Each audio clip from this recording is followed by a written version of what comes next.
Oi, pessoal, tudo bem? Essa é a aula final, parte um do nosso curso avançado de análise de investimentos. Vamos lá, então? Estamos agora entrando na reta final, hein? Se prepare. Então, vamos lá. Queria te convidar a manter essa nossa parceria de sucesso. E como você pode fazer isso? Assinando um dos meus planos de consultoria, tá bom? Então, por exemplo, no plano básico, você vai continuar tendo acesso aos conteúdos exclusivos lá no meu site, aos vídeos, relatórios, às carteiras de ações, tá bom? Então você vai ter acesso a todo esse material durante 12 meses. No plano Silver, além dos conteúdos, nós vamos fazer uma reunião inicial de análise da sua carteira. Essa reunião é uma reunião online, tá bom? O plano Gold, além dessa reunião inicial, temos também o contato direto via WhatsApp. Então, todos os dias úteis da semana, você tem contato diretamente comigo pelo WhatsApp, tá? Das 9 até as 20 horas. Sou eu que atendo você, não é um terceiro, não é uma outra pessoa. Tá bom? Você fala diretamente comigo. E no plano Platinum, além disso tudo, temos uma reunião mensal, uma reunião online, tá? Mensal para discutir a sua carteira, discutir os seus investimentos, qualquer tema relacionado à sua economia pessoal ou aos seus investimentos, para poder fomentar aí o desenvolvimento do seu plano de liberdade financeira. Tudo bem? Então, esses são os planos, tá? Os planos e benefícios são de setembro de 2018. Lógico, os planos podem ser alterados ao longo do tempo. Então, se você está vendo esse vídeo aqui muito depois disso, consulte o meu site www.vicenteguimarães.com para ver quais informações atualizadas sobre os planos. Tudo bem? E também, então, entre em contato comigo e solicite o desconto especial para alunos dos cursos, tá bom? Outro benefício que você tem sendo meu cliente de consultoria é o seguinte: sempre que tiver um novo curso, uma nova turma, né, um curso que você queira fazer, você vai ter um desconto que pode chegar a 50% do valor do curso. Tá? Então, os clientes têm esse benefício de ter um desconto bastante relevante nos cursos de preparação, cursos de capacitação, né, todo o processo de aprendizado gerado pela minha plataforma. Tudo bem? Então, vamos lá. Então, esse primeiro vídeo eu queria fazer um resumão de tudo aquilo que a gente discutiu durante o curso. A gente falou muito sobre indicadores, sobre quais indicadores devemos usar, quais os principais indicadores, como usar o indicador, né? Então, vou fazer um resumo aqui de quais os meus indicadores favoritos, quais os que eu uso mais no dia a dia. É lógico que eu não uso só esses, tá bom? É só uma base. Mas, assim, com esse primeiro filtro, você já consegue ali depurar basicamente 90% da sujeira, tá? Vai ficar geralmente só empresas boas que vão passar por esses filtros, tá? Então, é uma forma já de você fazer uma análise primeira, né, de você selecionar empresas que você vai estudar depois mais a fundo, vai entender melhor o negócio, vai estudar com mais detalhes, tá bom? Então, vamos lá. O primeiro indicador é o ROIC, que mede a rentabilidade do capital da empresa. Tá? Não vou explicar o que é o ROIC, que a gente já viu isso. Tá bom? Só estou falando que ele é um indicador que eu gosto muito de usar.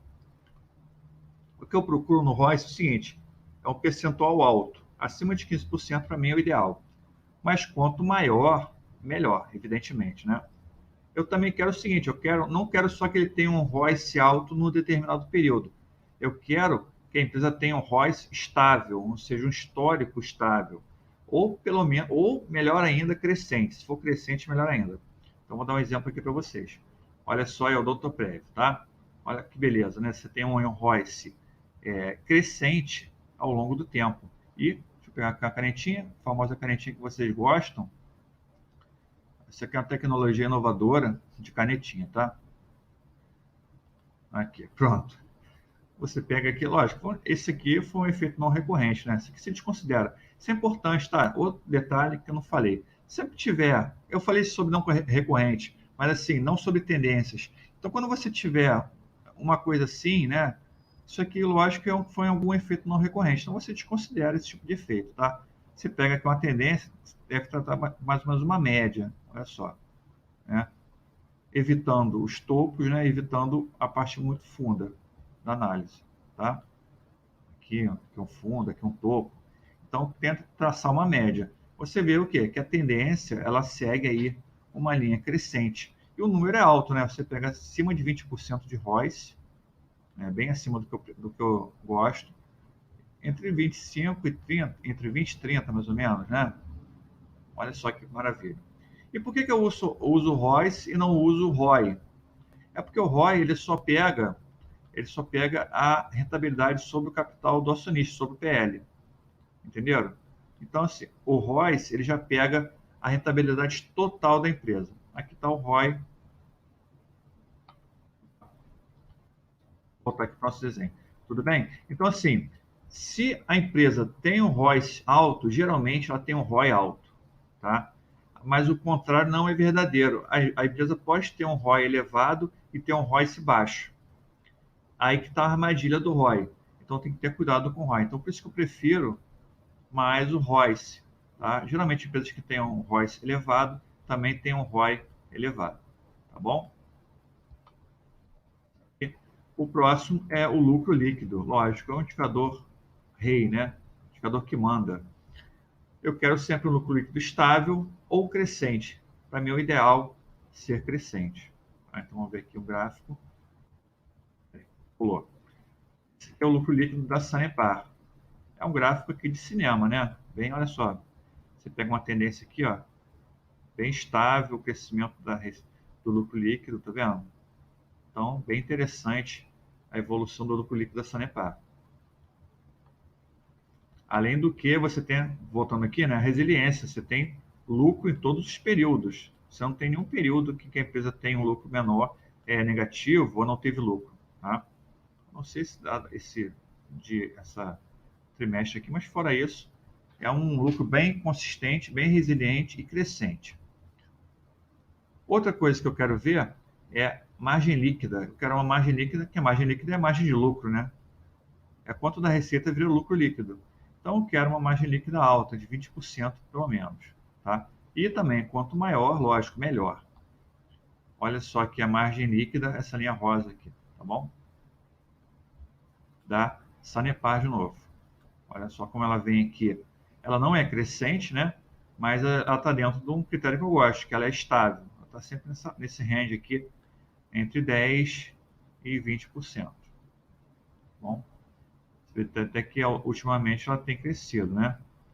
Vamos ver se ela mantém essa tendência aqui de alta, tá? Então é bem interessante, isso que eu busco. A margem líquida desculpem a moto que passou. A margem líquida que seja constante e alta. Então, você está vendo aqui entre 10% e 20%, a margem líquida boa. Já vimos, então, lucro líquido, margem líquida. Agora vamos ver dividend yield. Dividend yield, eu gosto de empresas que pagam pelo menos 6% de dividend yield. Uma coisa importante é a estabilidade histórica. Então, mais do que um dividend yield muito alto, de 10%, 15%, 20%, né, eu prefiro uma empresa que pague um dividend yield consistente ao longo do tempo. Tá? Então, isso é muito importante para mim. Então, a consistência. Outra coisa, em algumas empresas maduras, ele pode ser usado como valuation. A gente até viu isso, né, na aula de valuation. Quando você pega uma empresa muito madura, que já está consolidada, você pode considerar o dividend yield como uma forma de valuation dessa empresa. Assim, imagina o Bradesco. O Bradesco é uma empresa consolidada. Eu vou achar o Bradesco barato quando ele estiver oferecendo um dividend yield de 6%. Tá? Se ele tiver com dividend yield de 3%, 2%, eu vou achar ele caro. Então, o meu foco em empresas consolidadas é o dividend yield. Tá? É uma forma muito boa de você fazer o valuation da empresa. Tá? Aqui uma observação. Caso o yield alto tenha relação com o preço e não com algum recorrente. Tá? Eu vou explicar isso. Se a empresa está com o dividend yield alto e você acha assim, poxa, eu vou usar como valuation isso, né? Então, o dividend yield está alto, eu vou usar isso como valuation, a empresa está barata. Mas às vezes não, às vezes o dividend yield ficou alto porque teve algum efeito não recorrente no lucro, né? Alguma receita, ela vende alguma coisa. Então, naquele período específico, ela teve ali um dividend yield muito alto, fez uma distribuição alta de dividendos, né? Mas isso não significa necessariamente que aquele dividend yield vai se repetir, tá bom? Então, como eu botei aqui nessa observação, caso o yield alto tenha relação com o preço, ou seja, você quer que o preço tenha caído, né, na relação dividendos dividido pelo preço, eu quero que o preço tenha caído. Eu tenho um preço baixo para poder comprar, né, uma relação dividend yield, que é dividendo por preço elevado, tá bom? Então vamos ver aqui o dividend yield da Sanepar. Olha só, aqui deve ter ocorrido algum não recorrente, com certeza, está muito alto, tá? Mas você vê que aqui é além dos 6%. Olha que interessante, tá? A empresa sempre paga, né, perto dos 6%, só que aqui deu uma distanciada, né? Aqui também deu uma distanciada para cima, mas no geral, na média, você vê que se você pegar um dividend yield médio dos últimos 8 anos aqui, você vai ver que ela está nessa faixa de 6%, tá? Então, é muito interessante esse tipo de recorrência no resultado, tá? Então, é muito... Empresas de saneamento, de concessão pública, bancos, geralmente têm, né, um pagamento de dividendo bem estável. Então, isso é bem legal para quem investe olhando o dividendo. Outro indicador que eu gosto de olhar são esses dois aqui, tá? Para precificação. O PL e o preço por valor patrimonial. O PL, eu gosto de empresas que têm um PL abaixo de 10. Tá? Para mim, isso aqui está dentro do normal, do valor da empresa. Lógico que existem alguns casos excepcionais. Se a empresa tiver um nível de crescimento muito grande, você pode aceitar aqui um PL um pouco maior. Tá? Porque, como a gente viu na aula do PL, isso aqui ela tem um prêmio de crescimento. A empresa que cresce sempre, então as empresas operam com um prêmio de crescimento sobre o PL. O que eu gosto de ver também no PL é o histórico do PL, que mostra um possível desconto no investimento na empresa. Tá bom? O preço por valor patrimonial também. Eu gosto de empresas que têm um preço por valor patrimonial abaixo de 1. Isso demonstra um grande desconto no preço. Tá? Mas não que isso seja um critério eliminatório. Tudo bem? Então, eu compro empresas que tenham preço por valor patrimonial acima de 1 também. Tá? Eu sei que é o seguinte, sempre que a empresa tem o preço por valor patrimonial abaixo de 1 e a empresa tem lucro recorrente, paga dividendos, tem um bom desempenho, essa empresa possivelmente está muito barata. Tá? Então é um momento interessante para comprar. O histórico do preço por valor patrimonial, também como no caso do PL, mostra um possível desconto. Então gosto bastante de olhar esses indicadores como uma primeira forma de tentar identificar se o preço da empresa está barato ou está caro. Lógico que a partir dessa identificação, eu vou tentar aprofundar um pouco mais a análise, fazendo algum critério de valuation, tá? Ou por fluxo de caixa, ou então pelo modelo de Gordon. Vamos ver aqui um gráfico. Olha só o PL da Odontoprev, que é o histórico, tá? Você vê que ela tem um PL alto, aqui na faixa de... botar uma média aqui, né? Uma média de 30, entre 30 e 20. Né? Por quê? Porque a Odontoprev é uma empresa que cresce muito, tem crescido muito nos últimos 10 anos. Tá? Uma empresa que ela tem então no preço dela espelhado já um prêmio de crescimento sobre o seu valor. Então, por isso que ela tem um PL alto. Mas eu gosto de olhar esse histórico porque você vê o seguinte, você consegue ver o desconto, né, do preço. Então, aqui no segundo trimestre, você vê que ela está descontada em relação à média histórica dela. Né? Aqui no primeiro trimestre estava mais ainda. Né? Então, você consegue identificar o seguinte, poxa, essa empresa parece que está barata. Então, será que vale a pena estudar ela? Vale a pena estudar. Então, você vai aprofundar o seu estudo nessa empresa. Tudo bem? O preço por valor patrimonial é a mesma coisa. Tá? Aqui no caso da Itaúsa. Olha só o histórico dela, né? De preço por valor patrimonial. Você vê que é acima de 1, né? Ela geralmente está sempre acima de 1. Aqui é 1. Vou botar a linha do 1 aqui. Você vê que no final do segundo trimestre de 2018, ela está com um preço interessante em relação ao seu histórico. Né? Então, a empresa mostra aí algum sinal de desconto em relação ao seu preço por valor patrimonial histórico. Lógico, aí você vai complementar essa análise com PL, vai complementar com EV/EBITDA, todos aqueles indicadores que a gente viu de preço, e vai tentar fazer depois, se você já souber fazer, uma análise de valuation. Tudo bem? Mas é um indicador que já te mostra bastante coisa. Outro indicador que eu gosto para analisar a dívida é o dívida líquida por EBITDA. É um indicador muito mais maduro do que o dívida por valor patrimonial, tá? Porque o dívida por o valor patrimonial é o patrimônio líquido, não está te dizendo muita coisa sobre a capacidade da empresa pagar. Quando você pega o EBITDA, o que é o EBITDA? É o lucro operacional da empresa, né? O lucro antes da empresa pagar os juros, depreciação, amortização, impostos, tá? Então é o lucro da operação da empresa. Então, se a empresa dá muito lucro, ela pode se endividar mais, concorda? Né? Mesma coisa, imagine que você tem um salário aí de R$ 5.000. Quanto que você pode se endividar? Você pode se endividar até um nível que você consiga pagar essa sua dívida. Então, se você ganha R$ 5.000 e você gasta R$ 4.000 por mês em casa, você tem uma folga de R$ 1.000. Então, você pode fazer uma dívida, né, que você possa pagar com esses R$ 1.000. Senão, você vai estar com uma dívida cada vez aumentando mais. Entendeu a relação? Então, se sobra muito dinheiro na empresa, se ela ganha mais do que ela gasta, ela pode ter uma sobra, uma folga de dinheiro, ela pode mais facilmente pagar suas dívidas.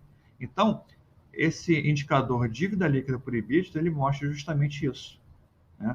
Qual a capacidade de pagamento que a empresa tem, que é o EBITDA, e qual a dívida dela, a dívida líquida, que é a dívida depois que você tira o caixa da empresa, tá bom?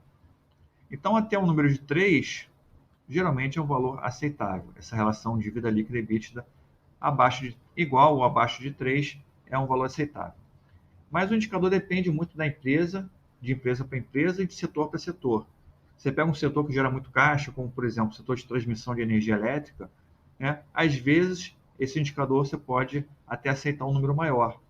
Quem determina esse número aqui, esse valor, são as empresas credoras, as empresas que emprestam dinheiro para essas empresas. Elas determinam o seguinte, olha, no caso da Taesa, por exemplo, para a Taesa eu quero que esse número aqui chama covenant, seja abaixo de 4, tá?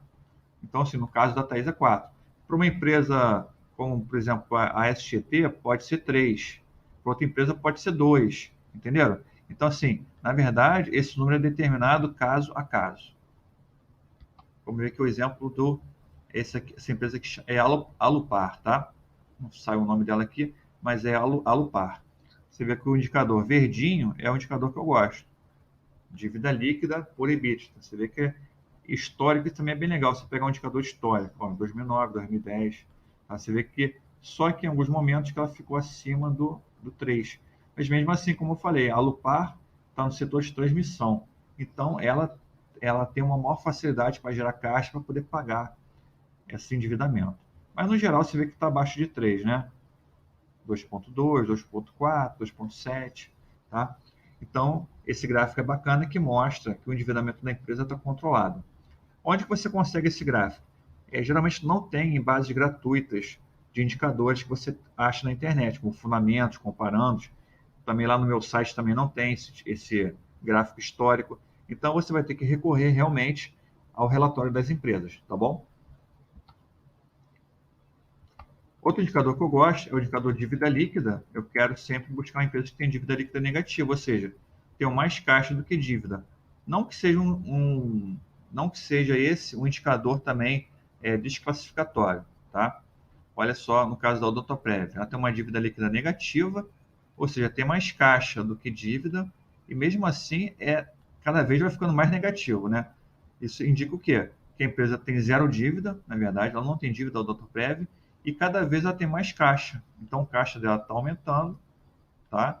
Ela tem mais caixa e a dívida, como é zero, a dívida líquida fica cada vez menor.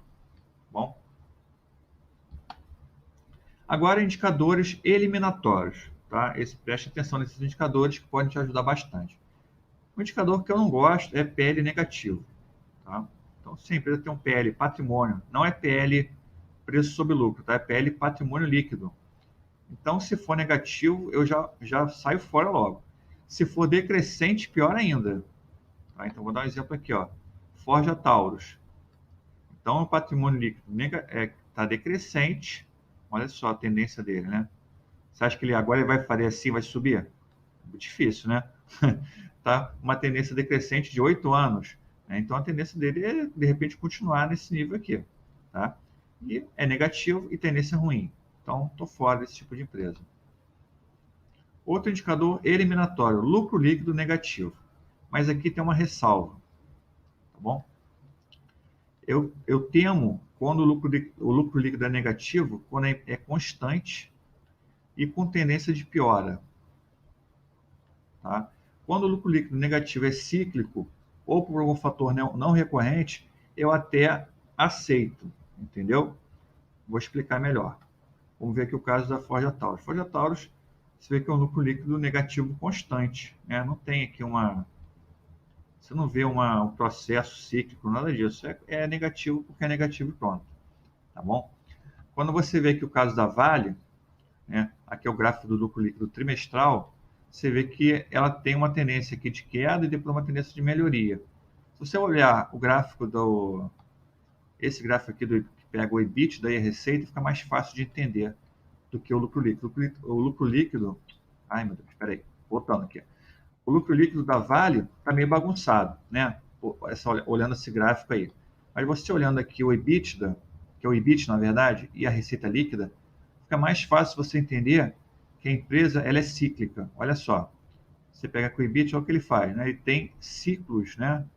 De melhora e piora. Deu uma piorada grande aqui, deu uma melhorada, né? E agora a tendência aí é uma tendência de alta, tá? A receita é a mesma coisa, a receita já é menos, ela já balança menos, ó, tá vendo?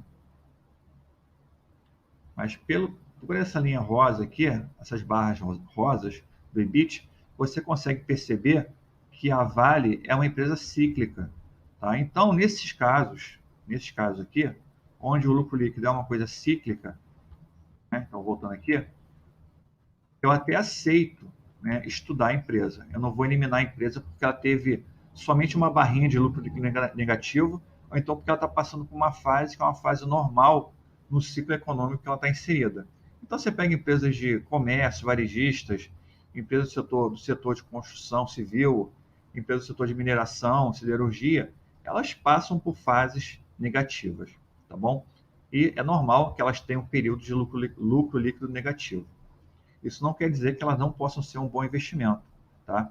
Então, você tem que saber comprar na hora certa essas empresas. Então, a hora certa de comprar a Vale foi aqui, né? Olha só.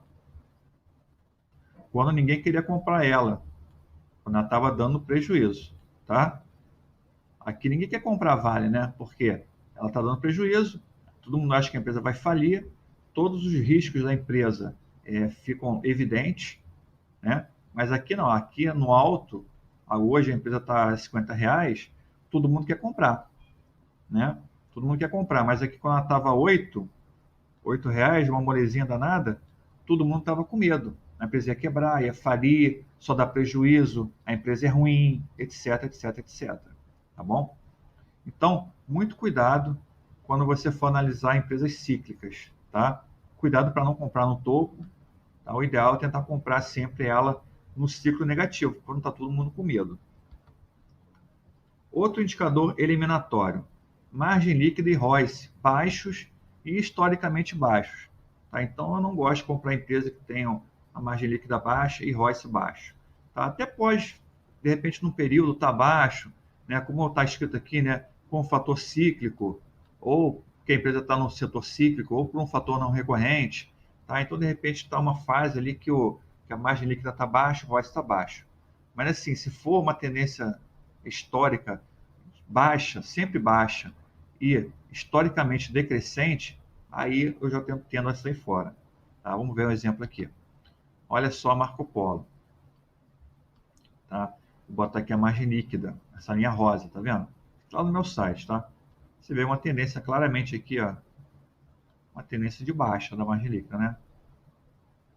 Tirando esse valor aqui, deve ter sido não recorrente, que estragou o gráfico, mas você vê que é o seguinte, que também é baixo, né? Olha só, 10% foi o máximo aqui que ela variou, agora está na faixa aí dos 5%.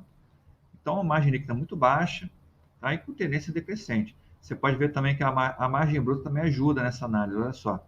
Ela é um pouco mais flat, né? Ela não tem essas variações malucas. Então, também é uma tendência decrescente, tá? Então, eu gosto bastante de olhar esses indicadores históricos para ver a qualidade da empresa no longo prazo.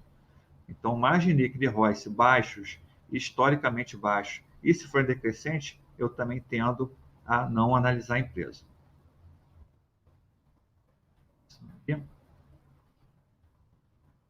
O Royce, foi da margem, olha o Royce da Pomo, da Marco Polo.